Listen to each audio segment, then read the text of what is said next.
Cuando vuelva a llevar, y sabes que el dinero hace más dinero. El 30 de febrero. El 30 de febrero no. Sí. 30. 30.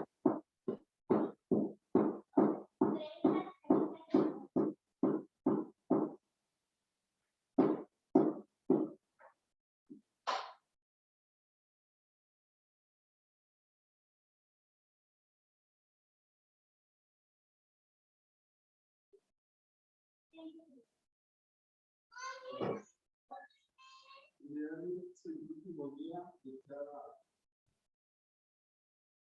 No todos los días. No todos los días están.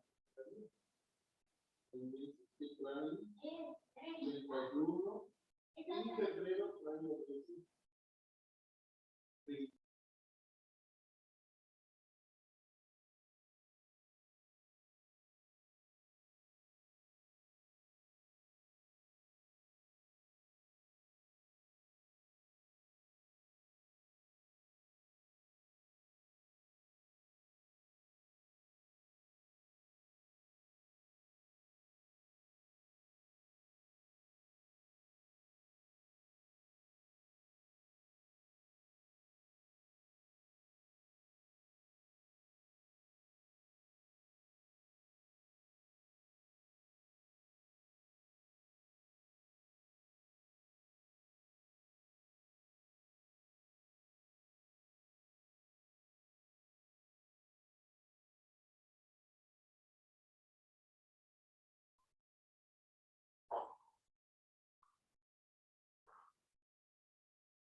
Ahora sí, ya no me voy a salir. Ahí quedó.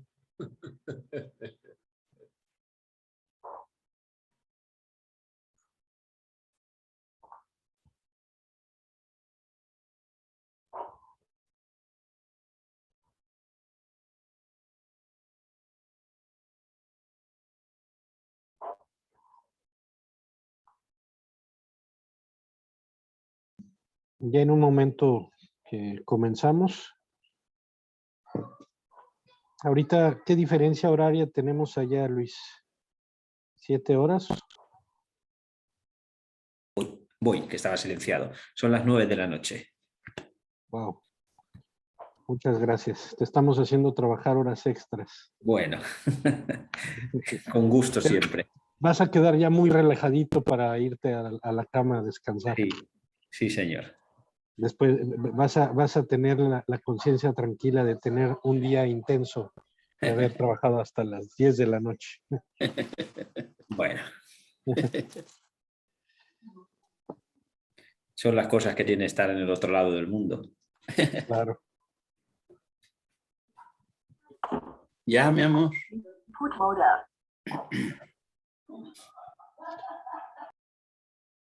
Perdón, tenía apagadas mis bocinas. No vuelve a pasar. No, está bien, Norma. Muchas veces también la banda ancha no da para tener todo conectado, ¿no? Pero aquí estamos. Ya te ves bien, ya se te oye bien. Pues déjenme revisar una cosa.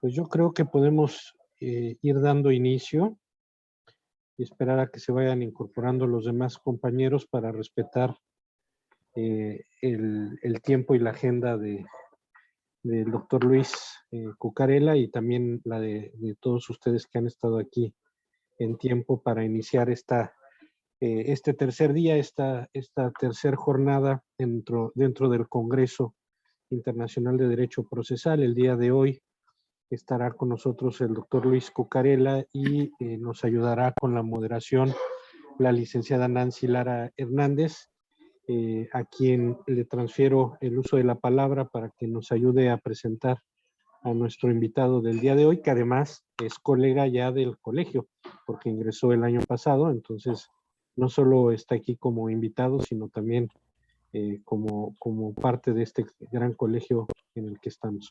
Adelante, Nancy, muchas gracias. Gracias a todos. Es un honor poder estar aquí con ustedes y sobre todo el honor de presentar a tan distinguido doctor. Me voy a permitir hacer una breve reseña de su currículum porque es bastante amplio, no porque no tenga el mérito, sino por cuestiones de tiempo, doctor, si me permite. Así que lo voy a presentar. El doctor Luis Andrés Cucarella Galeano nos está acompañando desde España. Él es catedrático de Derecho Procesal de la Facultad de Derecho de la Universidad de Valencia, en España. Tiene el premio extraordinario de licenciatura, es doctor en Derecho por la Universidad de Bolonia en Italia y por la Universidad de Valencia. Tiene el premio extraordinario de doctorado también. Y bueno, es profesor especializado en Derecho Procesal Civil, Derecho Procesal Penal y Derecho Procesal Constitucional, profesor de grado, posgrados y doctorados impartidos en la Universidad de Valencia y otras universidades de Argentina, México, Perú, Brasil y Colombia, profesor Erasmus en la Facultad de Derecho de la Universitat degli Studi di Pavia en Italia, es conferencista internacional en Panamá, Colombia, Argentina, Paraguay y México, entre otros países. Ha publicado varios libros como autor en coautoría y numerosos artículos científicos en revistas especializadas. Tiene obras publicadas en Italia, España, El Salvador, Nicaragua, Uruguay, Argentina, Colombia, México, Panamá, Paraguay y Brasil. Es profesor honorario de la Universidad Continental de Perú, miembro del Consejo Editorial de Revistas Jurídicas publicadas en España, México, Colombia y Brasil, entre otros. Es miembro del Instituto Iberoamericano de Derecho Procesal, de la Asociación Española de Profesores de Derecho Procesal, de la Asociación Colombiana de Derecho Procesal Constitucional, de la Asociación Mundial de Justicia Constitucional, en donde ostenta una de sus vicepresidencias, de la Asociación Paraguaya de Derecho Procesal Constitucional, de la Asociación Panameña de Derecho Procesal Constitucional, de la Asociación Argentina de Justicia Constitucional, de la Asociación Brasileña de Justicia Constitucional, de la Asociación Brasileña de Derecho Procesal Constitucional y es miembro honorario del Instituto de Costa Rica para la Promoción del Derecho Procesal, miembro del Instituto Itapuense de Paraguay para la Promoción del Derecho Procesal, vicepresidente para Europa de la Alianza Global de Juristas, miembro honorario de la Academia Mexicana de Derecho, comisionado para Europa del Colegio de Abogados Procesalistas Latinoamericanos y por supuesto miembro de este Colegio de Abogados Procesalistas. Así es que adelante, doctor, es un honor poder estar con usted. Le cedo la palabra. Muchísimas gracias. Me van a permitir que comience mandando un cariño grande y un fuerte abrazo a los colegas y amigos del país hermano de México. Para mí es un gusto poder volver de nuevo a este colegio, volver de nuevo a este país, a este gran país. Voy a compartir con ustedes en la noche mía, en la tarde de ustedes, aspectos relacionados con la legitimación y la prueba, aspectos del proceso civil, sobre todo viendo las tendencias existentes o impulsadas en el ámbito de la Unión Europea y cómo han proyectado o impactado en el ordenamiento jurídico español. Pero como les digo, lo primero de todo es agradecerles la invitación, que cuenten conmigo, las palabras de bienvenida y de presentación y que, como digo siempre, lo importante no es lo que dice el currículum, sino lo que dice el autor o el responsable de ese currículum. Por tanto, lo importante es lo que viene ahora. Se supone que lo importante es lo que viene ahora y es lo que me gustaría que pues, les sirviera de referencia y de utilidad para ver cómo va evolucionando, sobre todo en el sistema procesal civil español, pero por influencia también de la legislación europea en esos dos puntos tan importantes que les he señalado en relación con la legitimación y la prueba. En ese sentido, les indico que la conferencia que estoy impartiendo la voy a estructurar en 3 grandes ejes temáticos. En primer lugar, creo que es oportuno compartirles información sobre cómo está estructurado el sistema procesal civil en España. España tiene un sistema procesal puesto al día en el año 2000, que se reforma la denominada Ley de Enjuiciamiento Civil, pero para que ustedes me puedan entender, esa Ley de Enjuiciamiento Civil, aunque sea ley, es el Código Procesal Civil español, y que es una ley que apostó por el sistema mixto por audiencias, es decir, no introdujo una oralidad pura en el sistema de enjuiciamiento civil, combina la oralidad con la escritura, pero como van a ver y como me gustaría compartirles, me gustaría, como digo, señalarles cómo están estructuradas procedimentalmente hablando las fases en los 2 procedimientos tipo existentes en la legislación procesal civil española, y así esto me sirve de epígrafe introductorio. En segundo lugar, me gustaría analizar, como les decía al principio, aspectos relacionados con la legitimación. Es decir, intentar concretar cómo en los últimos tiempos se ha reformado la Ley de Enjuiciamiento Civil, a pesar de que es una ley relativamente reciente, se ha reformado 7 años después para posibilitar o ampliar el abanico de sujetos legitimados para el ejercicio de acciones ante los tribunales, sobre todo para la protección del derecho a la igualdad. Creo que en este punto es interesante, como les decía, que tengan conocimiento y constancia de que la Unión Europea está legislando en materia procesal también en materia de igualdad. Es decir, no solamente se está legislando en temas relacionados con la conciliación o los medios alternativos de resolución de controversias, o no solamente se está legislando en materia de protección de los consumidores y usuarios, sino que también se está haciendo mucho hincapié en garantizar la igualdad real y efectiva entre mujeres y hombres, por ejemplo, y les compartiré cuáles son los instrumentos normativos que se han utilizado para que impacten en los sistemas procesales civiles nacionales y se reforme y se actualice la legislación procesal civil para ampliar el abanico de sujetos legitimados para solicitar el amparo ordinario del derecho a la igualdad ante la jurisdicción ordinaria. No se olviden que España y México tenemos un sistema más o menos parecido de protección de derechos fundamentales, le llamamos de la misma manera, ¿no?, el amparo, pero en el caso español ese amparo ordinario da pie luego, una vez agotadas las instancias o procesos ante la jurisdicción ordinaria, a acudir al Tribunal Constitucional Español, que conoce también de las acciones de amparo por violación de derechos fundamentales, y en el caso de que ese amparo no se concediera por el Tribunal Constitucional, es posible acudir al Tribunal Europeo de Derechos Humanos. Pero bueno, como les digo, es el segundo eje temático que desarrollaré en el tiempo que tengo por delante. Y el tercer aspecto que me gustaría analizar con ustedes es el relacionado con la prueba. Es decir, cómo está estructurada las cuestiones relacionadas con proposición, admisión y práctica de la prueba, pero sobre todo cómo se ha querido reformar o legislar en los últimos tiempos también desde la Unión Europea en materia de carga probatoria. Es decir, cómo se quiere incidir desde el sistema procesal europeo o desde la legislación europea en los ordenamientos nacionales para facilitar la prueba, sobre todo en los procesos por discriminación. No olvidemos que si aplicamos las normas clásicas sobre carga probatoria en un proceso civil, como se ocurre, el demandante o la demandante tendría que demostrar que ha sido discriminada. Y a veces demostrar la discriminación en un proceso puede resultar difícil o casi imposible, sobre todo con los problemas de discriminaciones indirectas, otros tipos de discriminación. Y como les digo, desde la Unión Europea se está impactando en los sistemas nacionales para que se facilite la prueba de la discriminación en los procesos por discriminación por motivos de género o por otras razones, como puede ser situaciones de discapacidad o orientación o identidad sexual. Bueno, pues estos son los 3 ejes temáticos que les decía que quiero trabajar con ustedes en la tarde de ustedes, en la noche mía, y empiezo por el primero.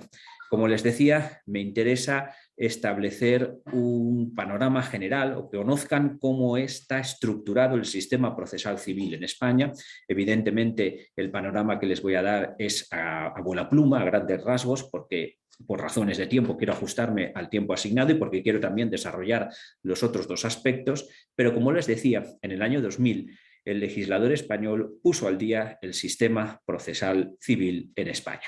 Se aprobó el 7 de enero la denominada Ley de Enjuiciamiento Civil, que tiene como principal característica, desde mi punto de vista, la de haber apostado, como decía en mi introducción, por una introducción más generalizada de la oralidad en los procedimientos.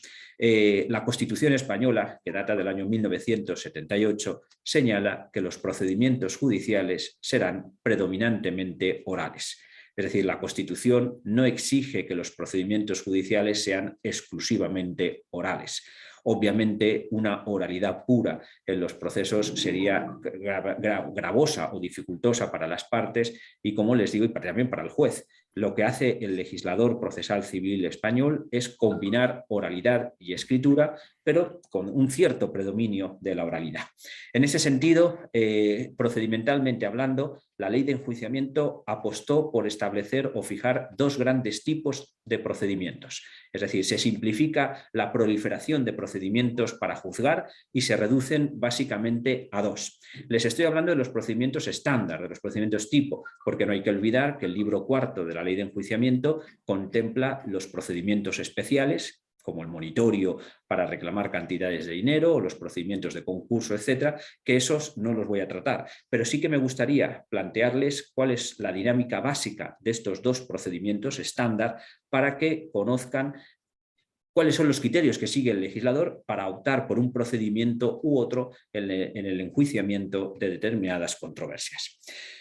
Los procedimientos, como les digo, son dos: el denominado juicio ordinario y el juicio verbal. Simplificando mucho el planteamiento, les indico que el juicio verbal es un procedimiento más sencillo para asuntos de menor complejidad jurídica y económica. El juicio ordinario es un procedimiento más complejo para asuntos de mayor complejidad jurídica y económica. Estoy simplificando mucho, pero ven, el criterio que sigue el legislador es el de establecer un procedimiento más sencillo para asuntos más sencillos, un procedimiento un poco más complejo para asuntos más complejos. Económicamente hablando, para que me puedan entender, por ejemplo, el juicio verbal es el procedimiento que se sigue para asuntos de hasta 6.000 euros, mientras que el juicio ordinario es el procedimiento que se sigue para asuntos de más de 6.000 euros. También por la materia, el juicio ordinario, por ejemplo, es el procedimiento que se sigue en cuestiones de impugnación de acuerdos sociales, el que se sigue en los supuestos de demandas para la protección de la propiedad intelectual, de acciones de cesación por publicidad ilícita, o también, principalmente, que es lo que me interesaba subrayarles, en la protección de los derechos fundamentales. Es decir, el artículo 249.1 de la Ley de Enjuiciamiento viene a establecer que los procesos para la tutela del derecho al honor, a la intimidad personal y familiar y a la propia imagen, y en general cualquier otro derecho fundamental, salvo el derecho de rectificación de noticias, se tramitan a través del juicio ordinario. El juicio ordinario, la estructura que tiene es muy básica y se la comparto.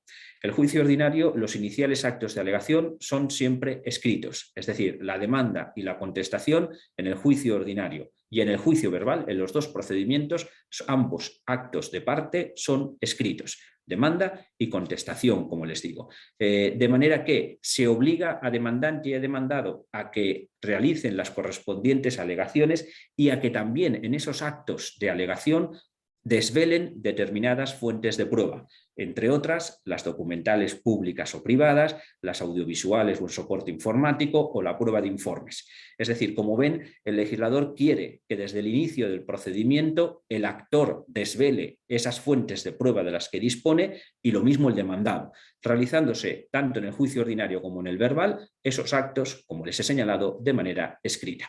Ahora bien, una vez que se han realizado los actos escritos, viene a continuación la fase oral. En el juicio verbal se realiza una vista y tras la vista la sentencia. Es decir, como ven, hay una concentración en las actuaciones y en esa vista, entre otras cosas, es donde se practicarán las pruebas, se realizan las alegaciones conclusivas, etc. Pero me gustaría detenerme un poquito más, y así ya voy cerrando la primera parte de mi intervención, detenerme un poquito más en la dinámica del juicio ordinario. Ese procedimiento, como les decía, es más complejo para asuntos de mayor complejidad jurídica y económica, donde van las demandas o que da cobertura a las demandas de competencia desleal, publicidad ilícita, propiedad industrial, propiedad intelectual, así como de protección de derechos fundamentales y libertades públicas. Es decir, el juicio ordinario, como pueden colegir, es el procedimiento de amparo ordinario de los derechos fundamentales en España. Es decir, cuando se produce una violación de un derecho fundamental, la demanda que hay que presentar, evidentemente, es una demanda de juicio ordinario. Bueno, pues como les decía, tras la demanda y la contestación por escrito, en el juicio ordinario se convoca a las partes a una audiencia. En esa audiencia, que la ley le llama audiencia previa, es donde el juez intenta conciliar a las partes. En esa audiencia previa es donde las partes realizan alegaciones complementarias. En esa audiencia previa es donde se analizan las defensas procesales alegadas por el demandado y se intenta sanear el procedimiento. En esa audiencia previa es donde se proponen los restantes medios probatorios que no se han podido proponer en la demanda o en la contestación. Me refiero, por ejemplo, a la prueba de testigos, a la prueba de reconocimiento judicial o a la prueba de interrogatorio de parte contraria. Como ven, hay una fase oral que es clave y esencial en el juicio ordinario, en donde lo que se pretende es intentar el arreglo amistoso entre las partes, una autocomposición, y en el caso en el que esa autocomposición no se alcance, se intenta sanear el procedimiento, se analiza el objeto del proceso, se proponen y admiten medios de prueba y ahí termina esta fase. Tras la audiencia previa, otro acto oral que es el juicio. El juicio tiene como finalidades principalmente dos. Por un lado, practicar las pruebas admitidas y, por otro lado, realizar de manera oral también las alegaciones conclusivas. Una vez terminado el juicio, se abre el plazo para dictar sentencia escrita. Como ven, la estructura por la que ha optado el legislador español en el año 2000 es la de que los iniciales actos de alegación y el último acto del proceso, que es la sentencia, sean escritos. Pero todas las actuaciones que se llevan a cabo en medio, es decir, entre la contestación y la emisión de la sentencia, son orales, buscando, como digo, la presencia del juez, buscando la grabación en soportes audiovisuales de las audiencias y vistas practicadas y, en definitiva, potenciando esa oralidad de la que les hablaba.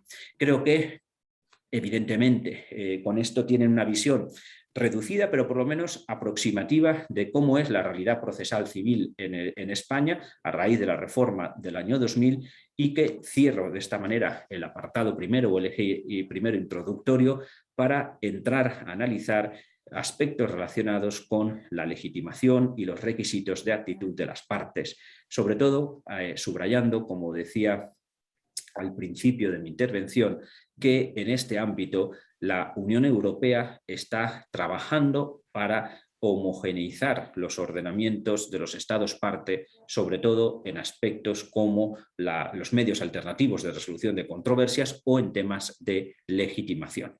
Si me permiten, aunque hoy quería centrarme principalmente en temas de legitimación, creo que es oportuno, y más aún en una nación como México, que tiene consagrado constitucionalmente el derecho a los medios alternos de resolución de controversias, que les comparta cómo la Unión Europea ha conseguido homogeneizar los ordenamientos procesales europeos, de los estados integrantes de la Unión, para ser más precisos, en materia de mediación.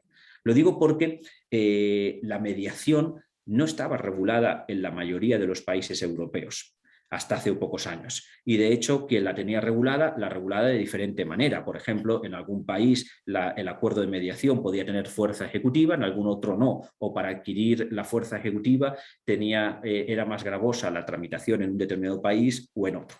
Lo que hizo la Unión Europea en el año 2008 fue aprobar la denominada Directiva de Mediación en Asuntos Civiles y Mercantiles para resolver conflictos en materia transfronteriza, con la que pretendió la homogeneización, como les digo, de los ordenamientos procesales europeos.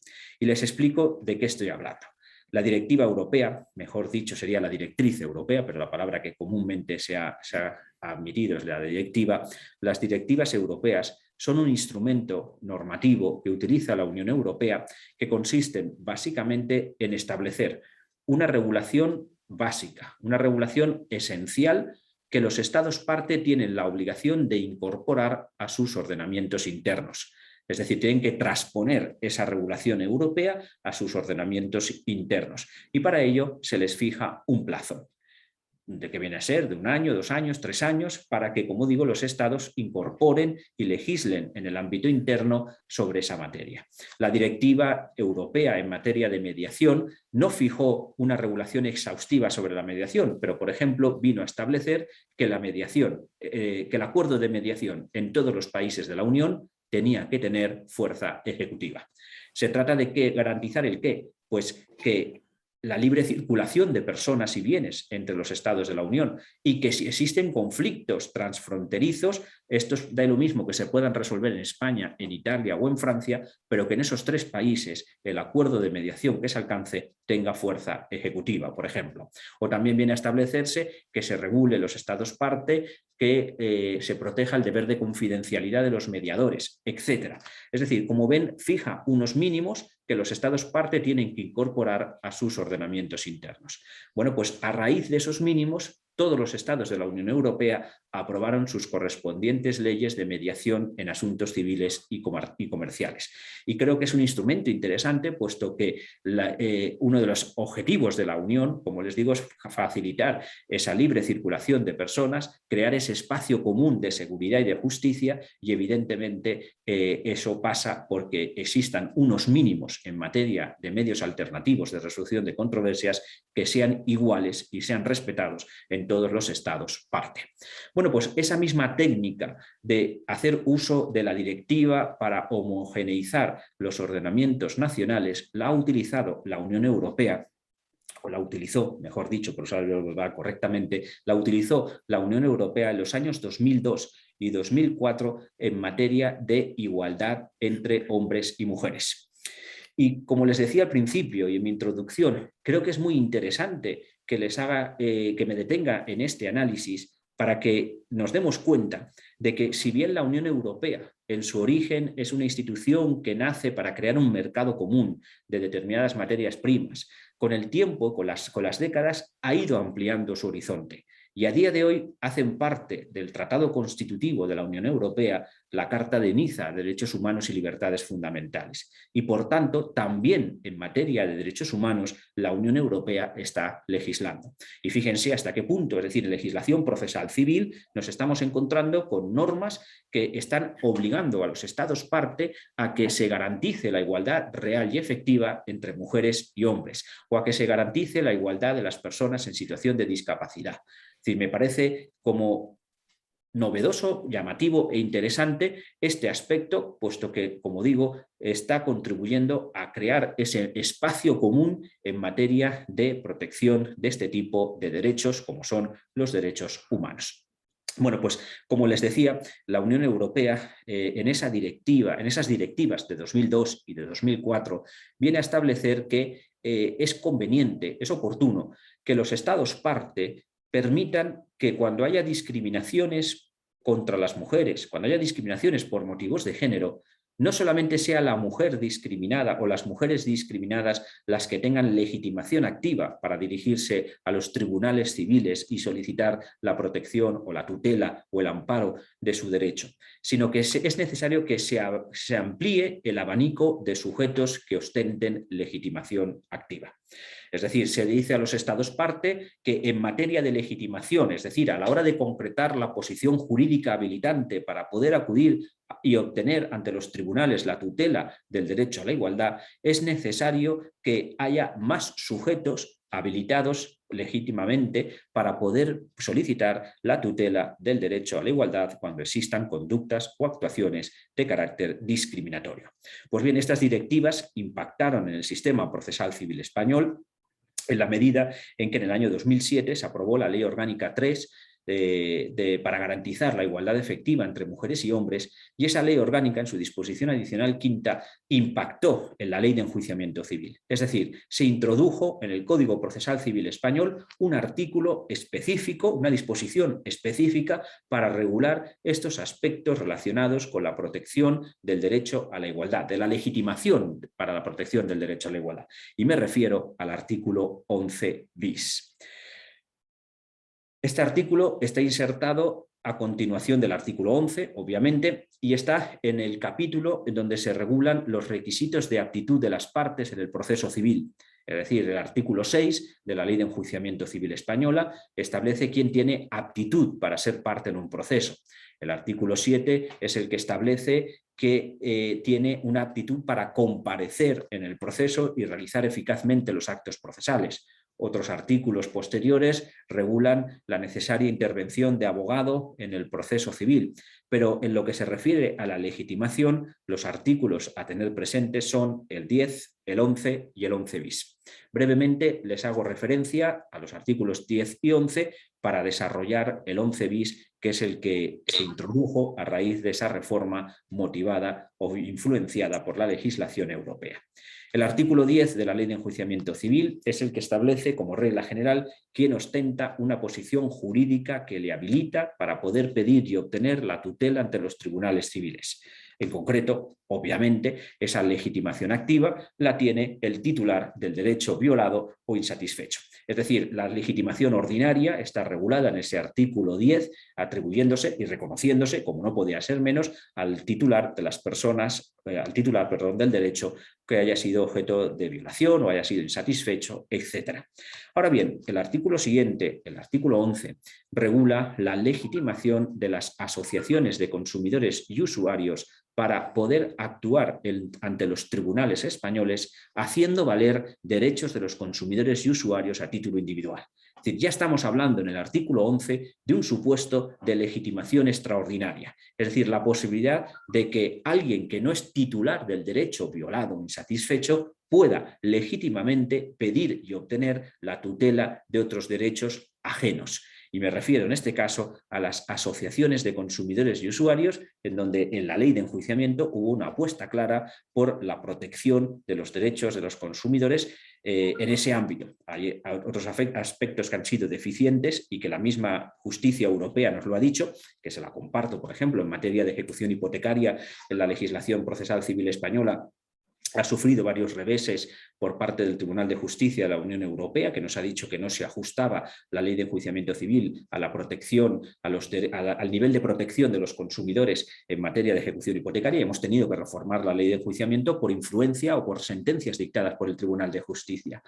Creo que es interesante, como les decía, para que vean esa dinámica, es decir, cómo la Unión Europea no solamente nos incide diciéndonos cómo tenemos que legislar con las distintas directrices europeas, sino que también existe un tribunal, el Tribunal de Justicia de la Unión Europea, con el que pueden dialogar los jueces nacionales, españoles, franceses, italianos, cuando existan dudas sobre si la legislación nacional está respetando la supremacía del derecho comunitario. Y esa supremacía, evidentemente, tiene que ser garantizada, y en materia de protección de los consumidores en las ejecuciones hipotecarias, la justicia europea en repetidas ocasiones nos ha dicho que la legislación procesal española no respetaba los parámetros o estándares europeos. Pero volviendo al artículo 11, como les decía, ahí se regula esa posibilidad de que las asociaciones de consumidores y usuarios puedan sustituir procesalmente hablando a los consumidores y usuarios afectados por un hecho dañoso.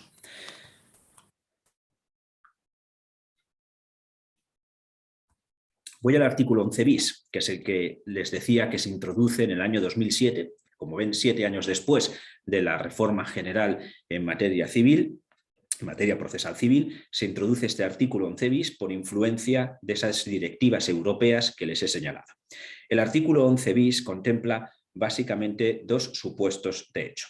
Estoy refiriéndome ya a los casos de conductas o actuaciones discriminatorias por motivos de género, ¿vale? El primer supuesto que contempla es que existan esas conductas o actuaciones discriminatorias hacia las mujeres y las personas afectadas, las mujeres afectadas, estén identificadas o sean fácilmente determinables su identidad. El segundo supuesto de hecho que contempla el artículo 11 bis, en su párrafo segundo, es que las mujeres afectadas por esas conductas o actuaciones discriminatorias no estén identificadas o su identidad sea difícil de fijar. En el primero de los casos, es decir, cuando la identidad está determinada, la legitimación activa para la protección del derecho a la igualdad. Para poder y obtener una sentencia en un juicio ordinario del que hablaba antes, la tiene efectivamente la mujer o las mujeres que están siendo discriminadas, así como también los sindicatos o las asociaciones a las que pertenezca esa mujer y que tengan como fin principal la protección del derecho a la igualdad. Fíjense cómo la Unión Europea nos decía que es necesario ampliar el abanico de sujetos legitimados para la protección del derecho a la igualdad de las mujeres, y el legislador español lo que hace es decir que si esa mujer está sindicada o esa mujer está asociada a una asociación cuyo fin principal es la protección del derecho a la igualdad, puede autorizar a ese sindicato o puede utilizar a esa asociación para que ellas o estos puedan legítimamente presentar la demanda ante los tribunales sin necesidad de que tenga que ser la mujer que ha sufrido esas conductas o actuaciones discriminatorias la que la presente.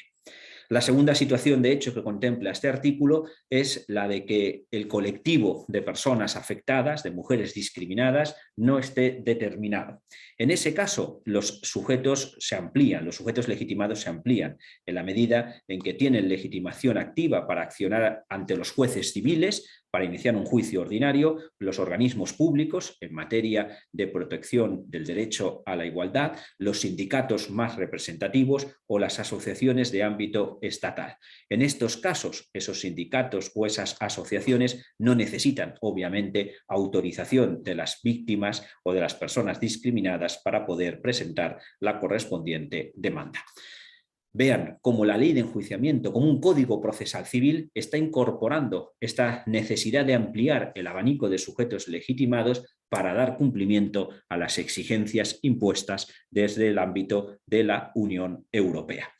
Para terminar con este segundo bloque relacionado con la legitimación activa y las tendencias que se están produciendo en la misma, me gustaría también dar un paso más y compartirles la regulación que se ha introducido también no hace mucho, hace unos cuantos años, pero no hace muchos años, en materia de publicidad ilícita, ampliando también el abanico de sujetos legitimados.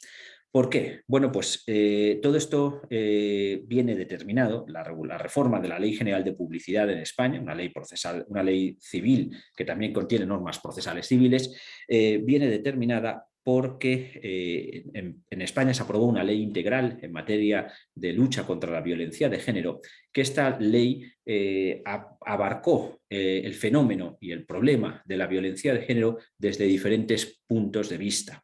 Brevemente me gustaría compartirles dos, hay muchos más ámbitos en los que hay que atender, ¿no? Pero en primer lugar, organizativamente hablando, la ley integral en materia de violencia de género supuso la introducción en España de los denominados juzgados de violencia sobre la mujer. Es decir, a día de hoy en mi país existen unos órganos especializados en materia civil y en materia penal en cuestiones de violencia de género. Y por otro lado, esta ley integral en materia de violencia de género impactó en la Ley General de Publicidad, que es algo que puede parecernos baladí, pero no hay que descuidar. Es decir, muchas veces o a veces las campañas publicitarias pueden ser sexistas, denigratorias o utilizar el cuerpo de la mujer desvinculado del producto que se comercializa o se vende.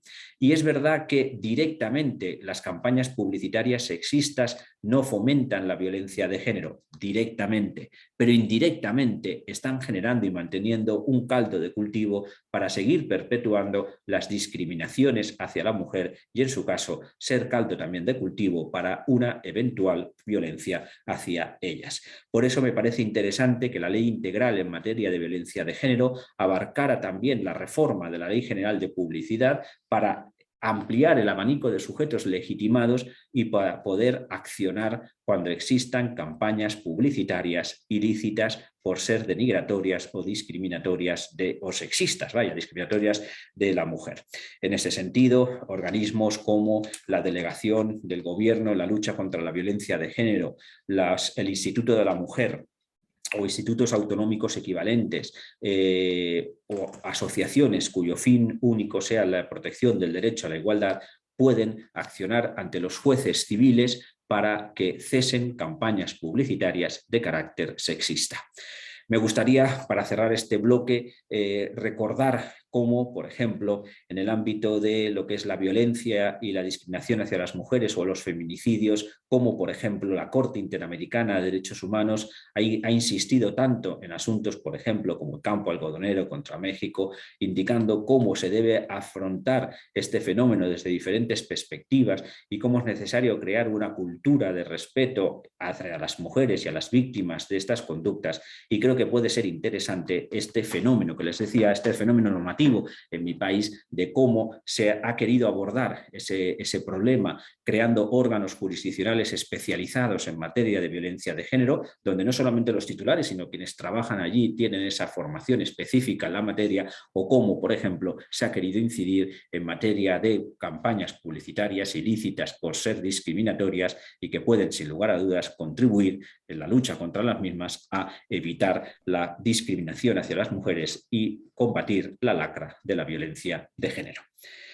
El tercer punto que quería analizar es como les decía también antes, es el relacionado con la prueba, con la carga de la prueba.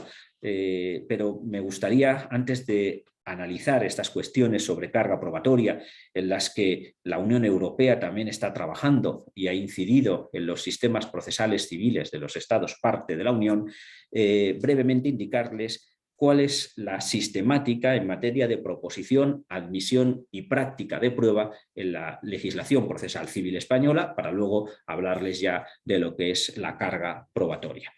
En cuanto a la proposición de los medios de prueba, les he subrayado antes, lo que pasa es que ahora lo quiero desarrollar un poco más, que en la ley de enjuiciamiento las partes disponen de 2 momentos para proponer medios probatorios.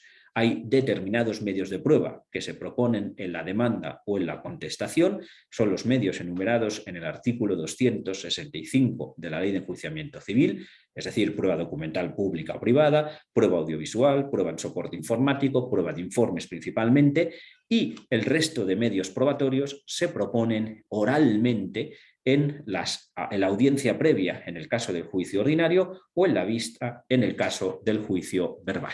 Es decir, 2 momentos distintos para la proposición. El primero es por escrito porque se realizan en los iniciales actos de alegación que son escritos. El segundo oralmente, puesto que se realizan en audiencias o vistas que tienen esa naturaleza oral.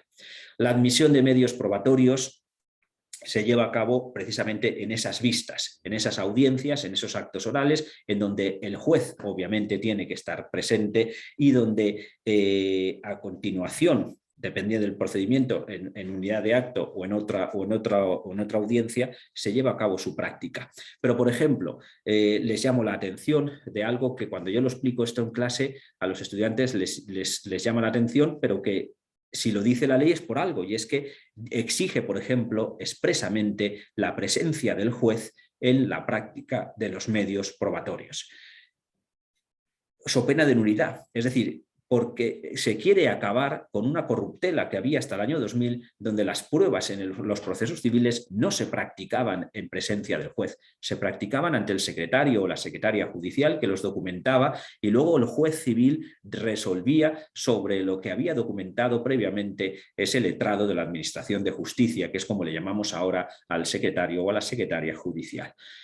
Lo que la ley de enjuiciamiento hace es apostar claramente por la inmediación judicial, es decir, exigir que no haya elementos interpuestos entre el juez y las fuentes de prueba para garantizar que evidentemente la labor jurisdiccional se lleva a cabo de manera correcta. También contempla la ley de enjuiciamiento, por ejemplo, regulación específica sobre la prueba ilícita, que me parece interesante, puesto que no hay que pasar por alto que los problemas de prueba ilícita, es verdad que normalmente se nos van a dar más en los procesos penales, es decir, fuentes de prueba obtenidas con violación de derechos fundamentales, nos pueden surgir esos problemas principalmente en materia criminal, pero también en un proceso civil nos podemos encontrar con fuentes de prueba aportadas al proceso con las debidas garantías y obviamente de acuerdo con lo que establece la Ley Orgánica del Poder Judicial Español, esas fuentes de prueba no pueden surtir efecto en juicio. Bueno, pues visto brevemente estas cuestiones sobre teoría general de la prueba, de acuerdo con el sistema procesal civil español, me gustaría, como les decía, desarrollar un poco más los aspectos relacionados con la carga probatoria y con esto ya voy enfilando la recta final de mi intervención para ajustarme al tiempo fijado, para que no se preocupen, tengo el cronómetro aquí puesto, lo digo para que no tengan miedo de que me vaya a extender más allá del tiempo que tengo asignado. Entonces, como les decía, en cuanto a carga probatoria, el artículo 217 de la Ley de Enjuiciamiento Civil es el que viene a establecer la regulación básica sobre esta cuestión. El primero de los apartados del 217 citado viene a establecer algo que es interesante, pero en cuanto a carga probatoria, pero visto desde la perspectiva del juez. Es decir, las normas sobre carga de la prueba, es verdad que son útiles para las partes, pero la primera cuestión que nos está indicando el legislador en el apartado primero es que evidentemente son útiles para el juez, puesto que el juez no puede dejar de dictar sentencia en los casos en los que se encuentre con hechos que no han sido probados o hechos que están insuficientemente probados. En esos casos, ese artículo está indicando que deberá imputar las consecuencias negativas de la falta de prueba o de la insuficiencia probatoria a la parte que debía haberlo probado. Es decir, las normas sobre carga probatoria evidentemente son útiles para las partes a la hora de saber qué pruebas tienen que proponer para probar los hechos que han introducido en el proceso y sobre los que existe controversia, pero son útiles para el juez a la hora de dictar la sentencia en los casos en los que se encuentre con hechos insuficientemente probados o hechos que no están debidamente probados. A continuación, los apartados 2 y 3 vienen a establecer las normas clásicas sobre carga probatoria. Apartado 2, el actor tiene la carga de probar los hechos determinantes o constitutivos de su derecho. Apartado 3, el demandante tiene la carga de probar los hechos impeditivos, extintivos o excluyentes del derecho del actor. Hasta ahí, como les digo, la regulación básica. Pero el legislador español es consciente de que hay veces, hay procesos, hay determinadas controversias en las que una aplicación estricta de las normas clásicas sobre carga probatoria puede conducir a resultados insatisfactorios. Así, por ejemplo, viene a establecer matices de esas normas sobre carga probatoria en los litigios sobre competencia desleal, o sobre publicidad ilícita, o apartado quinto, que es el que me interesaría desarrollar a continuación, en materia de igualdad efectiva entre mujeres y hombres. Es decir, nos volvemos a encontrar con esas normas europeas, esas normas que tienen su origen en la regulación europea de los años 2002 y 2004, de los que les hablaba al principio de mi intervención, en donde se dice también que los Estados parte de la Unión tienen que facilitar la prueba en los procesos por discriminación por motivos de género. Porque hay veces, como decía al principio en la introducción, que demostrar la discriminación puede resultar difícil o casi imposible. Entonces, ¿qué es lo que hace el artículo 217.5 de la Ley de Enjuiciamiento? Pues permitir la construcción de una presunción. Es decir, en la medida en que la prueba directa de un hecho puede resultar difícil o imposible, se desplaza el tema de la prueba. Es decir, se desplaza aquello que está necesitado de prueba en el proceso.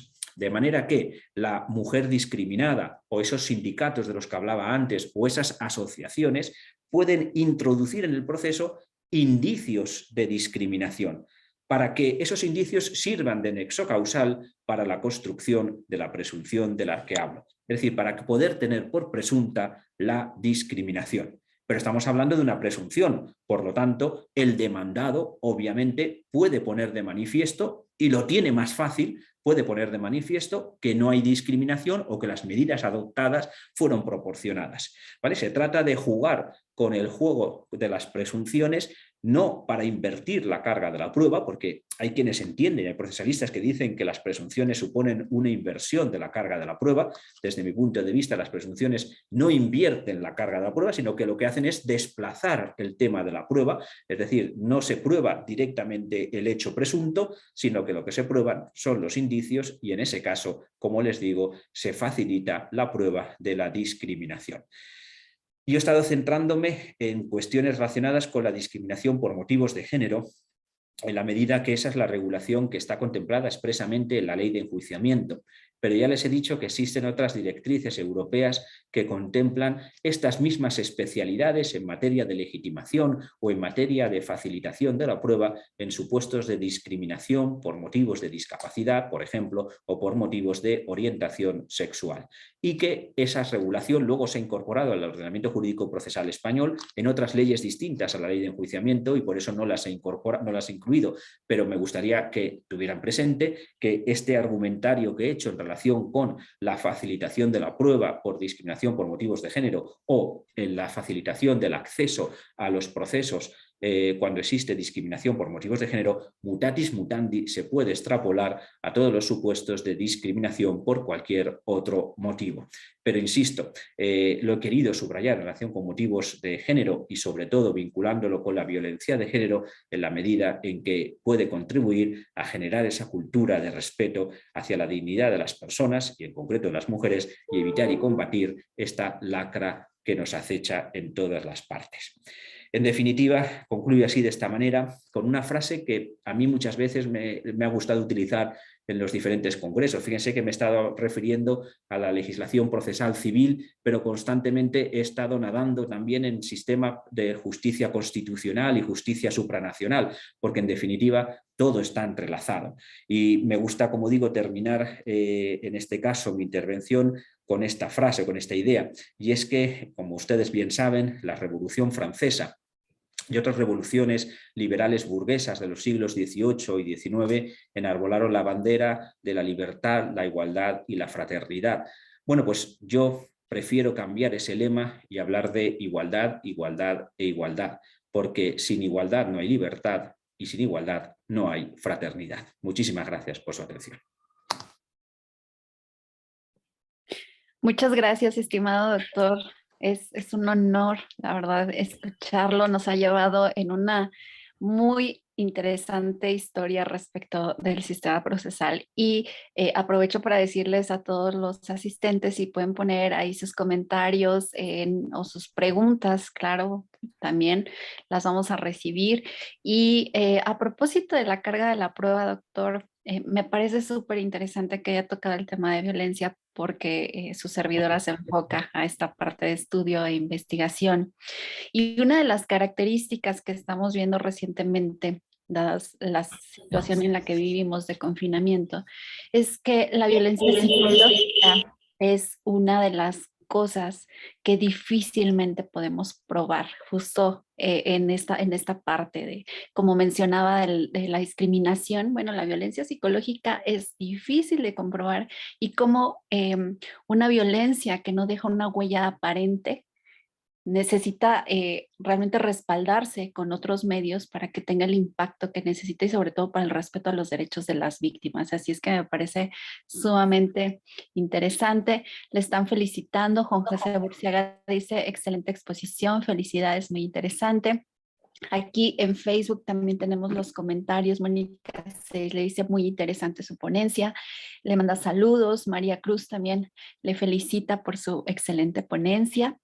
Y bueno, el doctor Mariano Zúñiga le pide si por favor nos puede repetir su frase final que ha quedado muy, muy marcada para nosotros. La frase final, bueno, supongo es la idea final, aquella que les decía que la Revolución Francesa y las revoluciones liberales burguesas que se extendieron por distintos continentes enarbolaron esa bandera de la libertad, la igualdad y la fraternidad. Y es importante trabajar por estos valores. Pero si nos damos cuenta, en realidad todos esos tres se pueden reconducir a uno solo, que es el de la igualdad.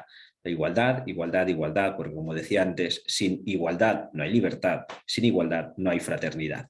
Esa es la frase, creo que me reclamaba el amigo Mariano Zúñiga, pero que en realidad es esa, es la reflexión, porque si no construimos una sociedad más igualitaria, y como ven, el derecho procesal puede ser un instrumento muy útil para conseguir esa igualdad, no solamente el derecho procesal, pero ahora que estamos en el ámbito del procesal y que estamos en el colegio de profesores de derecho procesal, la ley de enjuiciamiento civil o cualquier código procesal civil puede ser muy útil para conseguir y alcanzar esa igualdad y garantizar la tutela efectiva de los derechos e intereses legítimos de las personas. Perfecto, doctor. Pues le agradecemos muchísimo. Ahí el doctor Alfonso Jaime Martínez, felicidades, doctor. El doctor Jorge Contreras también, excelente ponencia, muchas gracias. Y la doctora Norma Ruela también lo felicita, gracias. Puede abundar un poco sobre la justicia supranacional y el doctor René Casolongo también lo felicita por su excelente ponencia. Es un honor haber estado con usted, así que muchísimas gracias. Y le cedo la palabra al doctor Hugo Carrasco. Adelante. Muchas gracias, Nancy. Bueno, pues el doctor Luis nos ha llevado por un camino por diversos temas, la mediación, la equidad de género, la prueba, y ha ido haciendo precisiones muy importantes, pero a mí me atrajo mucho el tema de la creación de los tribunales para defender la equidad de la mujer y sobre todo ese tipo de publicidad que comentabas que no discrimina directamente, no provoca la violencia directamente, pero indirectamente la fomenta. Mi pregunta en relación a esos tribunales y esa forma de proteger a la mujer es, ¿son acciones individuales o acciones colectivas que se pueden ejercer en esos tribunales para defender a la mujer? Sí, los juzgados de violencia sobre la mujer, como les decía antes, fueron introducidos a raíz de la aprobación de la Ley Integral en materia de violencia de género, en donde el legislador quiso crear unos órganos de naturaleza mixta, unos órganos con naturaleza civil por un lado y naturaleza penal por el otro. Para que puedan entender bien el alcance de la competencia de este juzgado de violencia sobre la mujer, les indico, que desde la perspectiva criminal, los juzgados de violencia sobre la mujer son órganos de instrucción de causas por violencia de género. Para que puedan entenderme, les indico que en España la dirección de la instrucción la tienen los jueces, no la tiene la Fiscalía o el Ministerio Público. En España la función instructora la tienen los denominados jueces de instrucción. Lo que pasa es que en materia de violencia de género se ha querido especializar a determinados jueces de instrucción para que sean jueces de violencia sobre la mujer o violencia de género.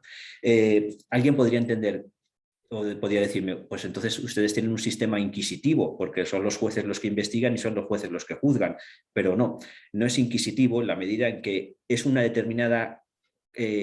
determinado cuerpo de jueces los que investigan y otro cuerpo distinto el que juzga. Nunca el que ha investigado es el que ha juzgado. Y desde mi punto de vista, la existencia de jueces instructores ofrece más garantías de independencia o imparcialidad en la investigación de causas criminales, sobre todo en sistemas en donde los fiscales no son totalmente independientes o no hay tantas garantías de independencia como puedan existir en el caso de los jueces y magistrados. Pero como les digo, por tanto, los jueces de instrucción, los jueces de violencia sobre la mujer, criminalmente hablando, son jueces de instrucción en causas de violencia de género y civilmente son los jueces para conocer, por ejemplo, de la eventual demanda de divorcio que quiera presentar esa mujer porque ha sufrido maltrato frente al agresor, por tanto, el divorcio, la separación, la nulidad matrimonial, etcétera. Es decir, los litigios sobre estado civil se van a ese órgano civil, que es mixto, como les decía, civil y penal.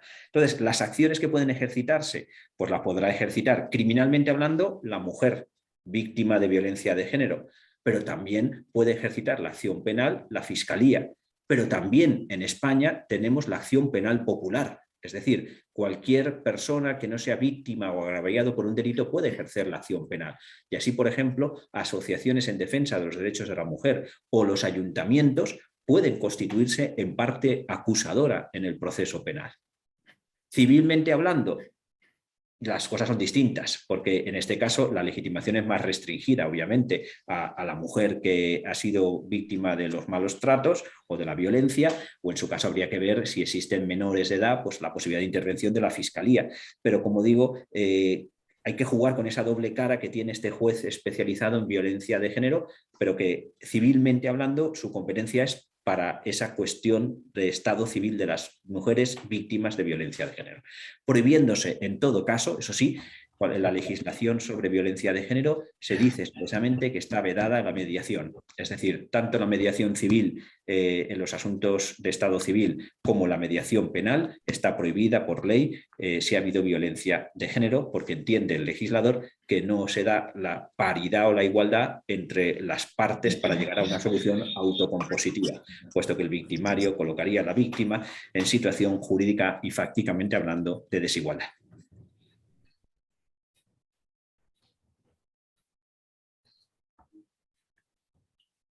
Gracias por la explicación.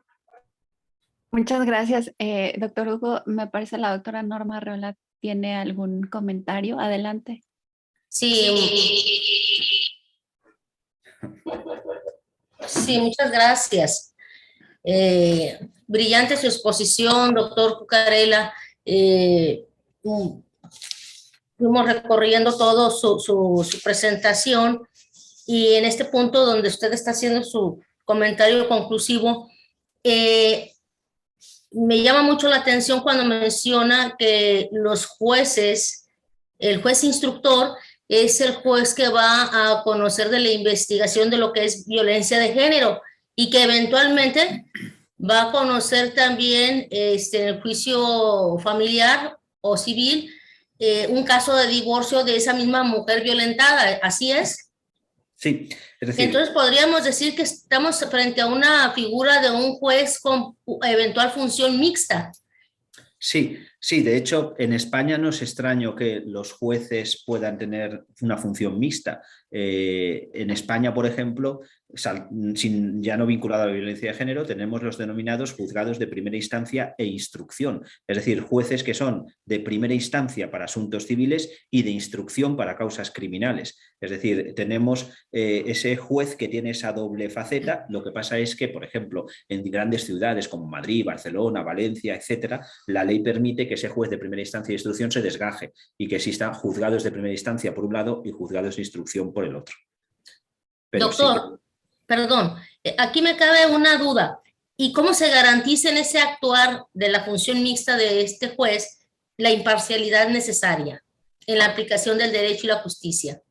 La imparcialidad, desde mi punto de vista, queda garantizada en la medida que ese juez, es tercero objetivo e imparcial. Es decir, no es parte en ningún momento.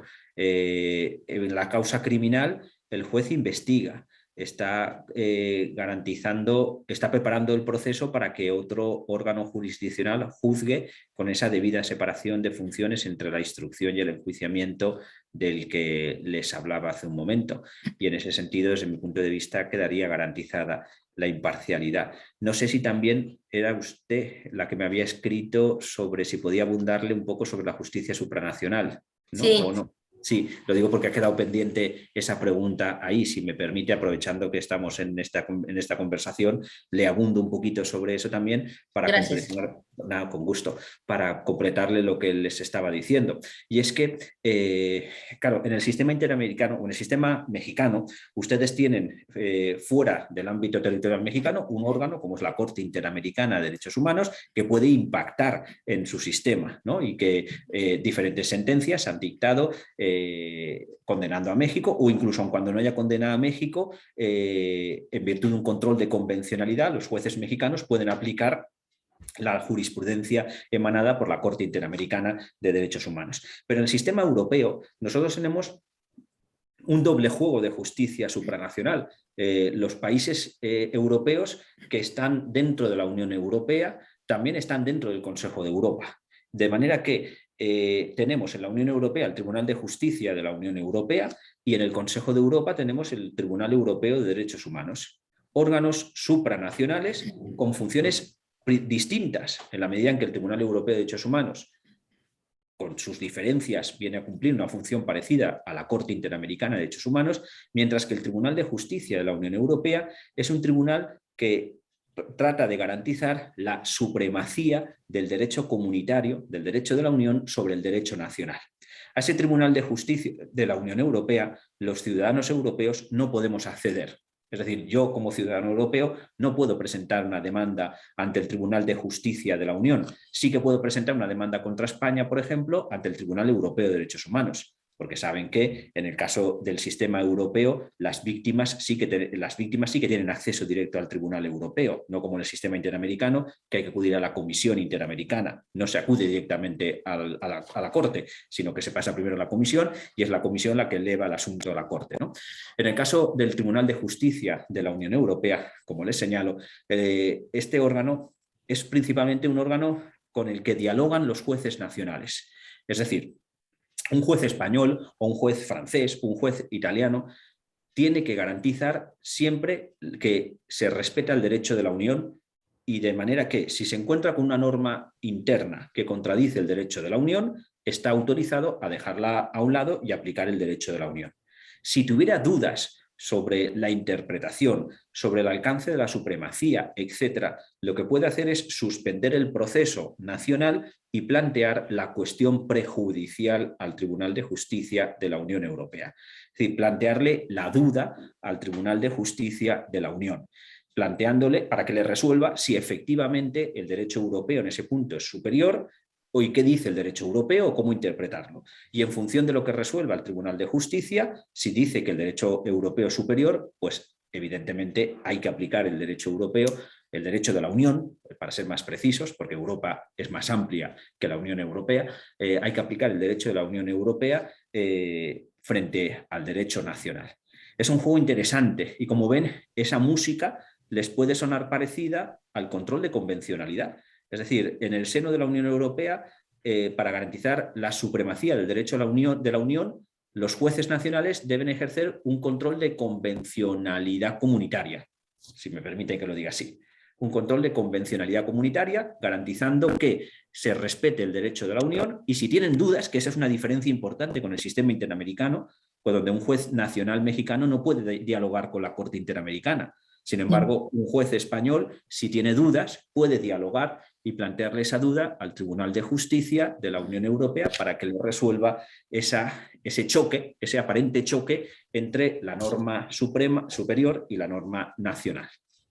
Son, como digo, mecanismos interesantes donde hay que nos tenemos que manejar en Europa con esa distinción, porque, como digo, la Unión Europea es un ámbito territorial más restringido, el Consejo de Europa es más amplio.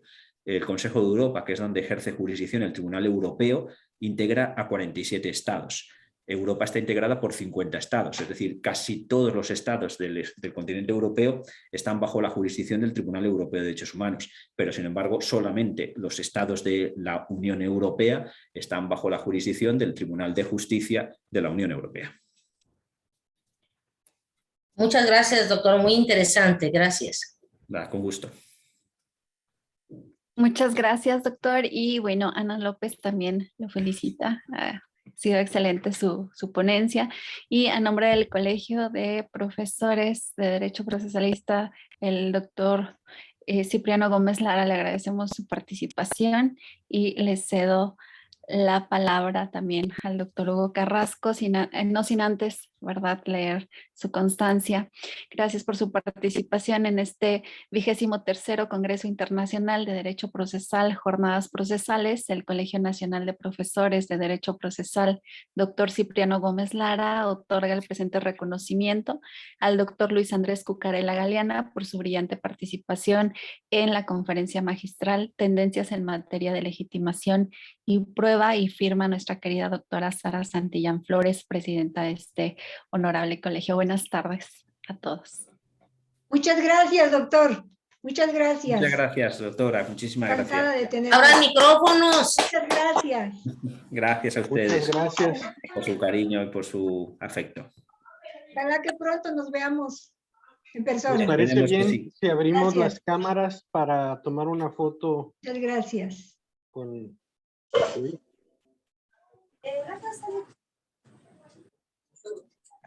Maestro Lua, ¿dónde anda? Bueno,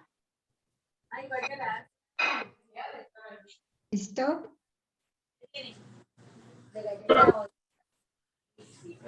Listo.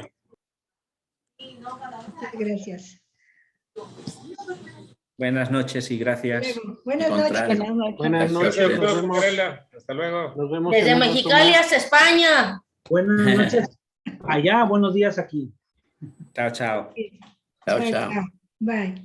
Bye. Nos vemos a las 4, muchachos. Tenemos tiempo para comer. Gracias. Y muchachas también. Gracias. ¿Mande? Y Muchachos. muchachas también. Hay que ser Ahí nos incluyentes. abarca. Pues no me dejas terminar, Normita. Bien. Dije que las abarca ahí también, muchacho. Abarca a los dos. A Te todas abarca a las- los dos. Oigan, o como dicen, ¿no? A todas las personas